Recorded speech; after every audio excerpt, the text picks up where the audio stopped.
अस्सलामु वालेकुम प्यारे दोस्तों।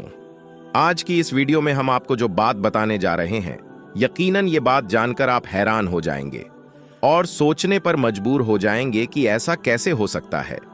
वो इसलिए कि आपने बहुत सी वीडियोस देखी होंगी जिसमें बताया जाता है कि ये गाय लाखों रुपए की है या फिर करोड़ों रुपए की है। लेकिन दोस्तों, आज हम आपको जिस गाय के बारे में बताने वाले हैं, ये गाय लाखों रुपए की नहीं बल्कि करोड़ों रुपए की भी नहीं बल्कि अरबों रुपए की है। दोस्तों, ये सुनकर आप हैरान हो गए होंगे और आपने सोचा होगा कि गाय की कीमत इतनी ज्यादा कैसे हो सकती है। गाय कोई हीरा या सोना तो नहीं जो उसकी कीमत इतनी होगी। लेकिन मेरे प्यारे दोस्तों, ये हकीकत है। उस गाय ऐसा क्या था जो उसकी कीमत अरबों रुपए की थी? इसको जानने के लिए आप इस वीडियो को पूरा आखिर तक देखते रहिए और आपसे एक छोटी सी गुजारिश करेंगे कि जल्दी से आप इस वीडियो को एक लाइक कर दीजिए और आपने चैनल को अभी तक सब्सक्राइब नहीं किया हुआ है तो जल्दी से आप इस चैनल को सब्सक्राइब कर लीजिए, क्योंकि हम आपके लिए बहुत ही प्यारी प्यारी वीडियो लाते रहते हैं।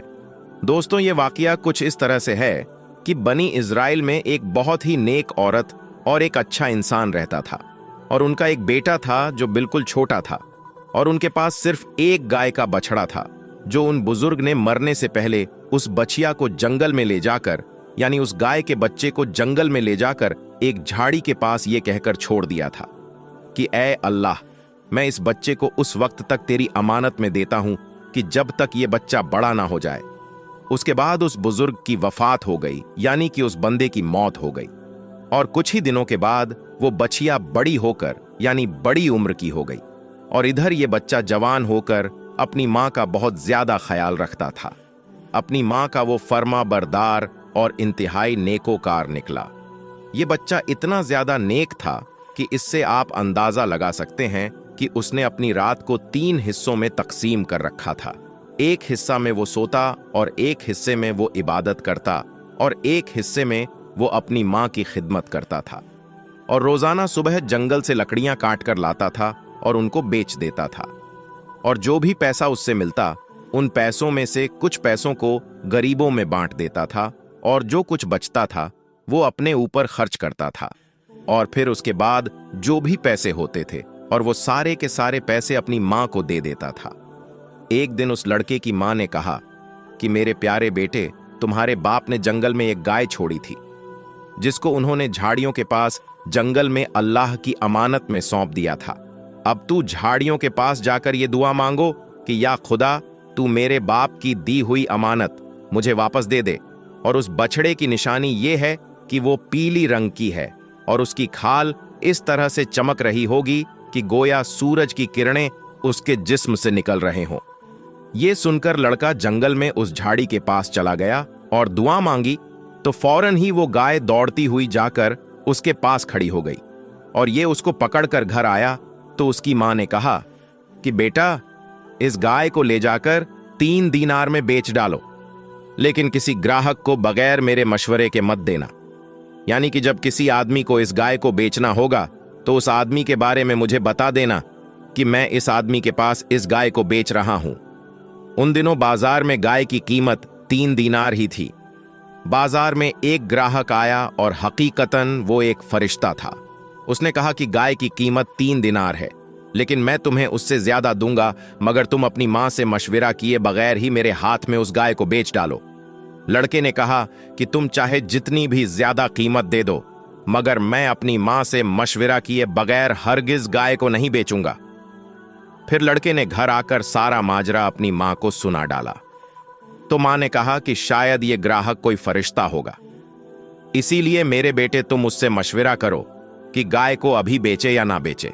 चुनांचे उस लड़के ने बाजार में उस ग्राहक से मशविरा किया तो उसने कहा कि अभी तुम इस गाय को मत बेचो, क्योंकि बाद में इस गाय को हजरत मूसा अलैहिस्सलाम के लोग खरीद कर ले जाएंगे तो तुम इस गाय को चमड़े में सोने भरकर उसकी कीमत मांगोगे तो वो लोग तुम्हें इतनी ही कीमत देकर खरीद लेंगे। यानी कि तुम अगर उस वक्त उस गाय को बेचोगे तो तुमको इतनी ज्यादा दौलत दी जाएगी कि तुम सबसे बड़े अमीर हो जाओगे।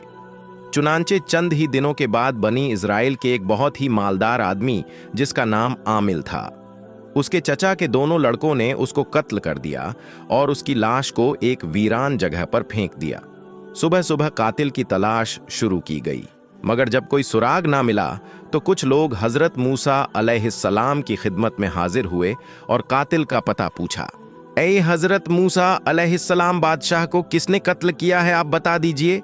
आपने फरमाया कि तुम लोग एक गाय खरीद लाओ और उसकी जबान या दुम की हड्डी से लाश को मारो तो वो लाश खुद ही जिंदा होकर अपने कातिलों का नाम बता देगा। ये सुनकर बनी इज़राइल ने गाय के रंग और उसके उम्र के बारे में पूछा, और जब वो अच्छी तरह से समझ गए कि किस तरह की गाय चाहिए तो ऐसे ही गाय की तलाश शुरू कर दी। यहां तक कि जब ये लोग उस लड़के के गाय की तरफ पहुंचे तो हूबहू वही गाय थी जैसे उन लोगों को जरूरत थी। चुनांचे उन लोगों ने उस गाय को उसके चमड़े में भरकर उसको सोना और उसकी कीमत देकर खरीदा, और उसकी जबान या दुम की हड्डी से जिसको कत्ल किया गया था उसकी लाश को मारा तो वो जिंदा होकर बोल उठा कि मेरा कातिल मेरे चचा के दोनों लड़के हैं जिन्होंने मेरे माल के लालच में मुझे कत्ल कर दिया है। चुनांचे उन दोनों कातिलों को कत्ल कर दिया गया और उनको यही सजा दी गई, और वो नेक लड़के का यानी जिसके पास वो गाय थी वो अपनी बोरी में सोना भरकर अपने घर ले गया और अपनी मां के सामने पेश कर दिया, और वो लड़का अपने इलाके में सबसे ज्यादा मालदार आदमी हो गया, सबसे ज्यादा उसके पास दौलत हो गई। दोस्तों, अगर आप इस वाकये में गौर करेंगे तो आपको पता चलेगा कि माँ बाप के फरमाबरदार औलाद और उनकी खिदमत करने वालों को गैब से बेशुमार रिज्क का सामान अल्लाह तबारक व तआला अता फरमाता है। दोस्तों, देख लो इस यतीम लड़के को ही जिसकी खिदमत और फरमाबरदारी की बदौलत अल्लाह तबारक व तआला के कुदरत और उसको सबसे बड़ा मालदार और खुशहाल बना दिया। और दोस्तों, एक बात यह भी है कि जो अपना माल अल्लाह तबारक व तआला की अमानत में सौंप देता है, अल्लाह ताला उसकी हिफाजत फरमाता है और उसमें बेहिसाब खैरो बरकत अता फरमाता है। जरा आप सोचिए कि उस बंदे ने जब उस गाय को जंगल में अल्लाह तबारक व तआला के भरोसे अल्लाह की अमानत में सौंपा था तो उस जंगल में दरिंदे और शेर और अजीब अजीब तरह के जानवर हो सकते थे, लेकिन उसके बावजूद भी उस गाय को किसी ने नुकसान नहीं पहुंचाया, इसलिए क्योंकि उस बंदे ने अल्लाह तबारक व तआला की अमानत में उस गाय को सौंप दिया था। इसलिए दोस्तों, आप घर से निकलते हैं तो अल्लाह तबारक व तआला की बारगाह में ये दुआ करें कि अल्लाह मेरे घर वालों को सलामत रखना और मुझे भी सलामत रखना, तो अल्लाह ताला की अमानत में आप रहेंगे और अल्लाह ताला आपकी हिफाजत फरमाएगा। मेरे दोस्तों, एक और बात जान लीजिए, ये एक बहुत ही एक अहम और शानदार कुरानी वाकया है, और इसी वाकया की वजह से कुरान मजीद की उस सूरत को यानी सूरह बकरा गाय वाली सूरत नाम रखा गया है, जो आपको पहले पारे में मिल जाएगा। अगर आप चाहे तो कुरान पाक की तिलावत करके पूरा वाकया जान सकते हैं। प्यारे दोस्तों, हर वक्त चाहे कोई चीज हो आपको बहुत ही अजीज हो तो आप अल्लाह तबारक व तआला से दुआ करके बस अल्लाह की अमान में दे दीजिए। बेशक अल्लाह तबारक व तआला उसकी हिफाजत फरमाएगा। याद रखिए, जिसे अल्लाह तबारक व तआला दौलत देता है तो उसको आजमाता भी है कि वो शख्स दी हुई दौलत को कहाँ इस्तेमाल करता है और क्या गरीबों को अपने से कमतर समझता है। अल्लाह पाक अपने तरीके से आजमाता है। अल्लाह तबारक व तआला बेहतर जानता है। अल्लाह ताला से दुआ है कि हम सब मुसलमानों को कहने सुनने से ज्यादा अमल करने की तौफीक अता फरमाएं। दोस्तों, अब आगे इस वीडियो में हम आपको एक गाय और इंसान के बच्चे का वाकया सुनाने वाले हैं। जब लोगों को पता चला कि नसीम नाम के आदमी की गाय ने इंसान का बच्चा पैदा किया है तो लोगों ने उसके साथ क्या किया और गाय के इंसान का बच्चा पैदा करने का पूरा वाकया क्या था, आइए जानते हैं आज की इस वीडियो में। आपसे गुजारिश है कि आप इस वीडियो को आखिर तक जरूर देखें। दोस्तों, आज से तकरीबन 8 से 10 साल पहले और अक्सर आज के वक्त में भी ये होता है कि डॉक्टरों की पूरी टीम गांव देहात में जाकर कैंप लगाती है ताकि लोगों का इलाज आसानी से किया जा सके। और आज की ये कहानी भी इसी तरह कैंप में गए एक डॉक्टर शरीफ ने बताई है। शरीफ डॉक्टर कहते हैं कि शाम का वक्त था, सर्दी बढ़ रही थी, ये अक्टूबर का महीना था। रात के वक्त वैसे भी ठंड थोड़ी बढ़ जाती है। हम लोग अपना कैंप समेटने लगे। पूरा दिन कैंप में लोगों को चेक कर करके हम सभी डॉक्टर्स थक गए थे। कैंप समेटा जा रहा था कि एक आदमी सामने से भागता हुआ हमारी तरफ आया। उस आदमी की हालत देखकर लग रहा था कि वो बहुत इमरजेंसी में है। मैंने उसे देखा तो फौरन ही उठकर खड़ा हो गया और पूछा, क्या बात है बाबा जी? मेरी बात सुनकर वो हाँफने लगा और कहने लगा, जल्दी मेरे घर चलो, मेरे घर में बच्चा पैदा होने लगा है। मैं उसकी बात सुनकर ठिठर गया था, क्योंकि हमारे पास जच्चा बच्चा वाला सामान भी नहीं था कि हम जाकर डिलीवरी या ऑपरेशन कर दें। तभी मैंने उससे सवाल किया कि तुम्हारी बीवी की उम्र क्या है? उसने कहा 36 साल। मैंने कहा फिर तो तुम्हारी बीवी की डिलीवरी करना हमारे लिए मुश्किल होगा। हो सकता है कि उसे ऑपरेशन की जरूरत हो सकती है, और ऐसे में हमारे पास इस तरह का सामान नहीं है। लेकिन उसने मेरी बात ना सुनी और कहने लगा, सब जल्दी से मेरे घर चलो, मुझे किसी चीज की परवाह नहीं। तुम लोग मेरे साथ चलो, नहीं तो मेरा बच्चा जाया हो जाएगा। डॉक्टर शरीफ आगे कहते हैं कि उसकी बातें सुनकर मैं काफी डर गया था और यह भी समझ गया था कि यह केस काफी मुश्किल होने वाला है। पर मैं ये नहीं जानता था कि यह केस मुश्किल होने के साथ साथ हमारे लिए हैरानी का बाइस भी होगा। बहरहाल उस आदमी ने हम पर भरोसा किया, कहने लगा, आप मेरे साथ चलो। इसके बाद वो आगे आगे चलने लगा। हम लोग उसके पीछे पीछे अपना कुछ जरूरी सामान लेकर चल पड़े। मेरे साथ एक लेडी डॉक्टर भी थी। हमने तो यही समझा था कि इस आदमी की बीवी के यहां बच्चा पैदा होने लगा है। मगर जैसे ही हम लोग वहां उसके घर के दरवाजे पर पहुंचे तो उस आदमी की बीवी घर के बाहर ही खड़ी हमारा इंतजार कर रही थी। हम लोग पहुंचे तो वो औरत अपने शौहर को कहने लगी कि शुक्र है तुम जल्दी आ गए हो, माया की तो जान निकलने वाली है। डॉक्टर शरीफ कहते हैं, मैंने उस आदमी से पूछा माया कौन है, तो उसने जो बात मुझे बताई मेरे कदमों तले से ऐसा लगा जैसे जमीन निकल गई। वो बोला कि माया हमारी गाय है और आज वो एक बच्चा पैदा करने वाली है। मैं तो उसकी तरफ देखकर कुछ कह भी नहीं सकता था। शायद ये लोग अपनी गाय से बेपनाह मोहब्बत करते थे और मुझे यहां इसलिए लाए थे कि उनकी गाय का बच्चा आसानी से पैदा हो सके। उस वक्त मेरा दिल चाहा कि मैं इसकी जी भर के बेइज्जती करूं, इसे बुरा भला कहूं कि ये हमें यहां क्यों बुलाकर लाया है, लेकिन मैं ऐसा कर नहीं सकता था। वो अपनी गाय की वजह से इतना ही परेशान था जितना लोग अपनी बीवी के मामले में होते हैं। सच पूछो तो मुझे अब उस आदमी पर गुस्सा नहीं बल्कि हंसी भी आ रही थी कि वो अपनी गाय को लेकर इतना संजीदा था और इतना परेशान भी था कि जैसे वो उसकी गाय नहीं बीवी है। खैर, हम लोगों ने कोई बात नहीं की और ना ही बुरा भला कहा, बल्कि मैंने उससे कहा कि तुम्हारी गाय का इलाज वैसा ही होगा जैसा इंसानों का होता है, तुम फिक्र नहीं करो। मेरी बात सुनकर वो तो खुश हो गया और बोला, ऐसा करना बहुत जरूरी है वरना मेरी बीवी मुझसे नाराज हो जाएगी। डॉक्टर शरीफ कहते हैं कि मेरी नजर अचानक बार बार उस आदमी की बीवी पर जा रही थी। ऐसा नहीं था कि मैं उसे किसी दूसरी या गलत नजर से देख रहा था, लेकिन वो मुझे बहुत पुरइसरार सी लग रही थी।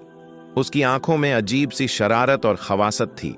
ऐसा लगता था कि वो कोई बात हम सबसे छुपा रही है मगर किसी के सामने भी कहना नहीं चाहती।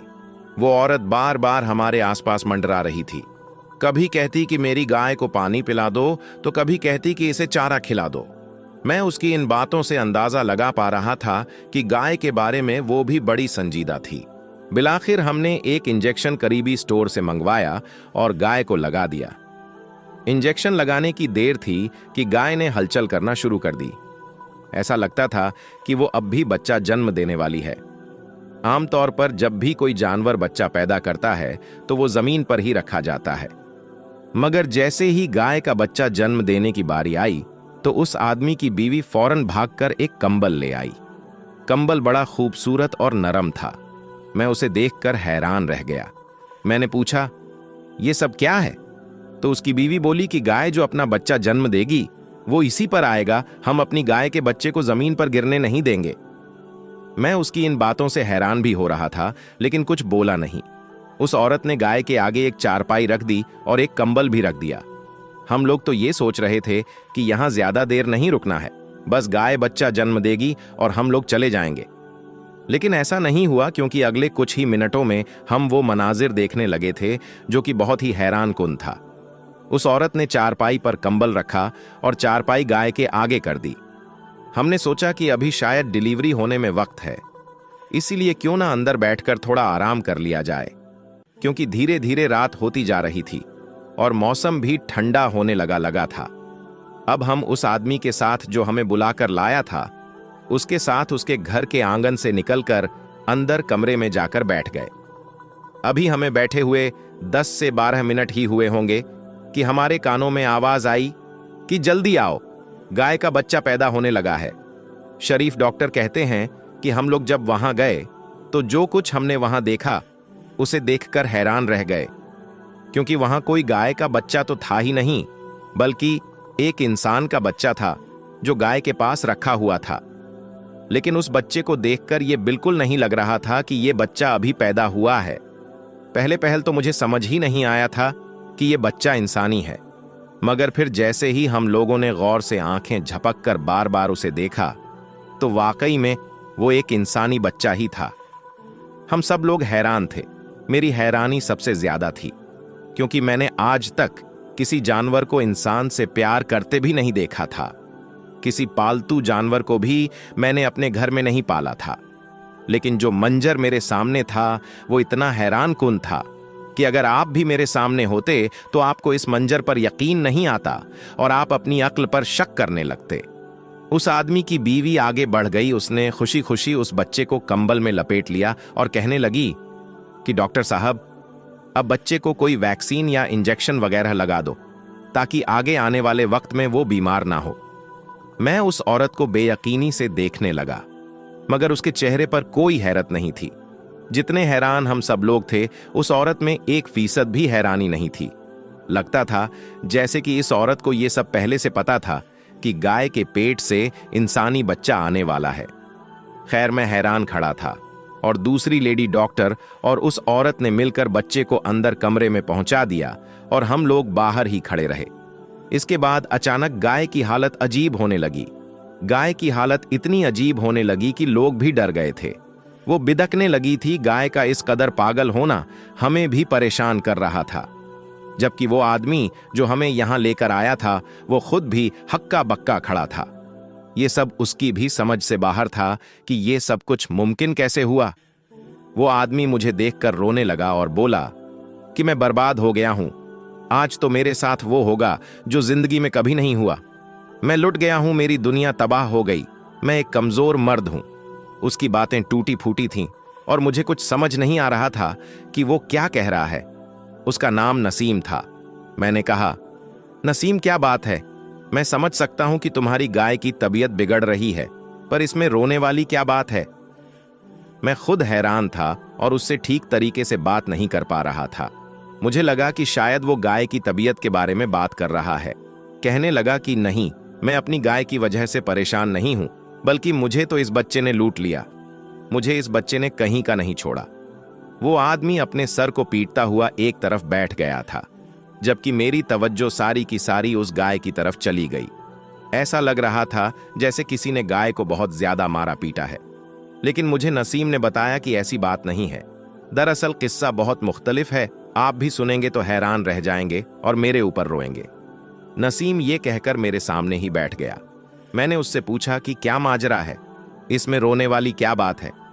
डॉक्टर शरीफ कहते हैं कि फिलहाल मैं उस बच्चे वाले वाकया को भूल गया था, क्योंकि उसे वो औरत उठाकर अंदर ले गई थी। हमारी एक लेडी डॉक्टर भी नसीम की बीवी के साथ अंदर कमरे में गई थी। मेरे दिल में ये इत्मीनान था कि मैं लेडी डॉक्टर सायरा से पूछकर सारी मालूमात हासिल कर लूंगा, क्योंकि हमें ये नहीं पता था कि अंदर क्या हुआ है। हम तो बस बाहर के हालात और वाकयात को जानते थे। नसीम की आंखों से आंसू बहने लगे। वो कहने लगा, मेरी बीवी मुझसे जीत गई और मैं हार गया। नसीम की ये बातें सुनकर मुझे हैरत होने लगी। मुझे ऐसा महसूस होने लगा जैसे वो सठिया गया हो। मैंने उससे कहा, नसीम, तुम मुझे खुलकर बता सकते हो कि क्या माजरा है? मैंने उससे सख्ती से पूछा तो वो रोने लगा।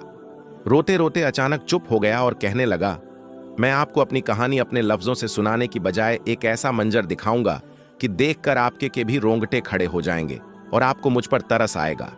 आप समझ जाएंगे कि मैं किस कदर कमजोर इंसान हूं। इतना कहकर नसीम ने मुझे उठने को कहा। मैं उठा तो वो मुझे अंदर वाले कमरे में लेकर गया, जहां उसकी बीवी डॉक्टर सायरा के साथ खड़ी थी। मैंने देखा कि नसीम की बीवी बहुत खुश लग रही थी। उसके चेहरे पर तो जरा भी हैरानी न थी।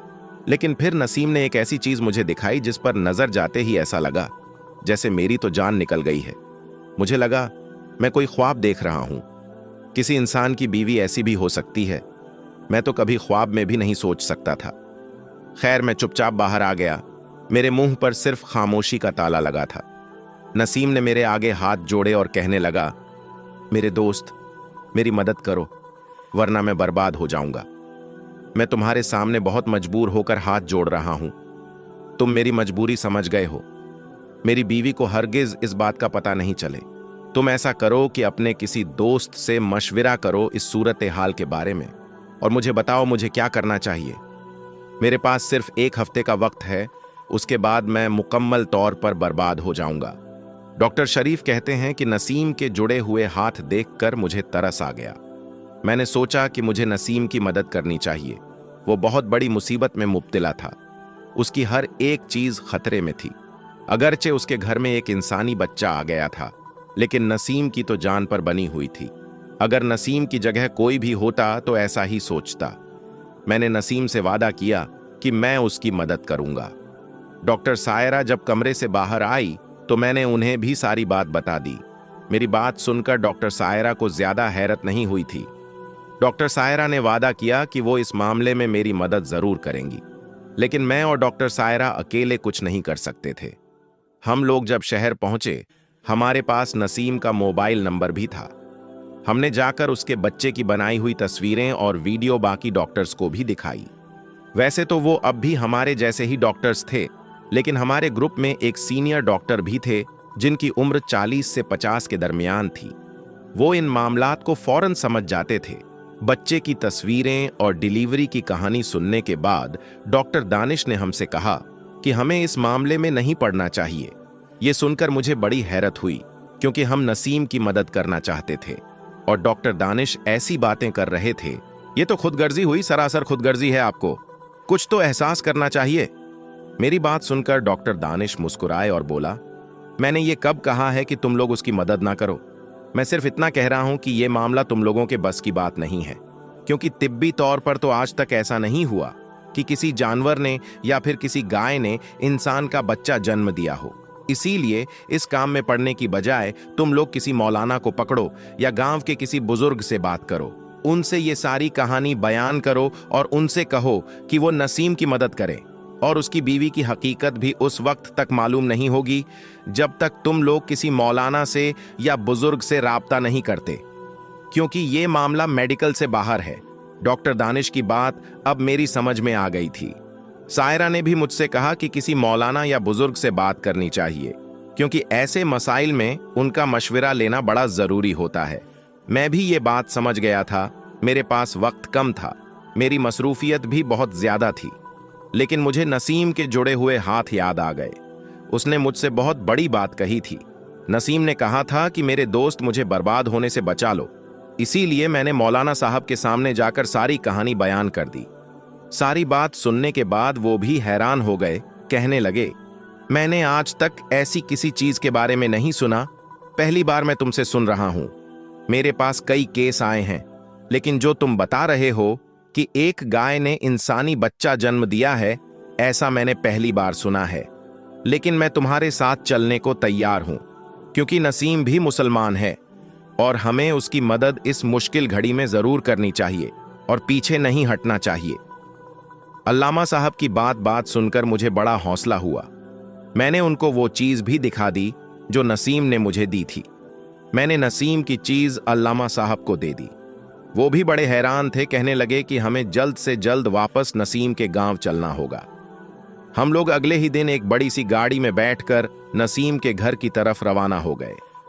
नसीम का घर अगरचे यहां से काफी दूर था, लेकिन हमने गाड़ी तेज रफ्तार से चलाई। कुछ ही घंटों के बाद हम नसीम के घर के सामने मौजूद थे, मगर वहां पर लोगों का हुजूम देखकर हम लोग हैरान हो गए थे। नसीम के घर के बाहर बहुत सारे लोग जमा थे।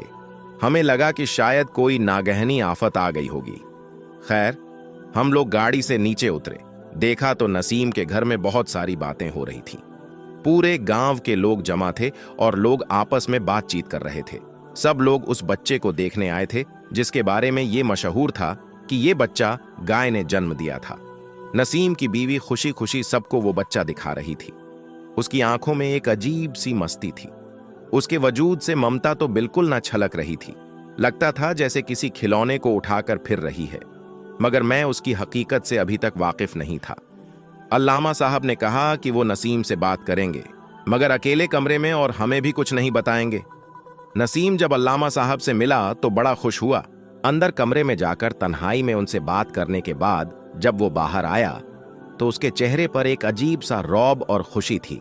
उसने सबको बुलंद आवाज में पुकारा और कहने लगा, घर से ये तमाशा खत्म करो, तुम लोग यहां से चले जाओ। जब मैं कहूं तो वापस आ जाना, इस तमाशे से भी बड़ा तमाशा देखने को मिलेगा। नसीम की बात सुनकर सब लोगों ने मुंह में उंगलियां दाब लीं कि इससे बड़ा तमाशा क्या हो सकता था। डॉक्टर शरीफ आगे कहते हैं कि अल्लामा साहब ने नसीम को ऐसी क्या बात बोल दी, मैं भी सोचने लगा। अल्लामा साहब ने ये बात मुझे भी नहीं बताई थी।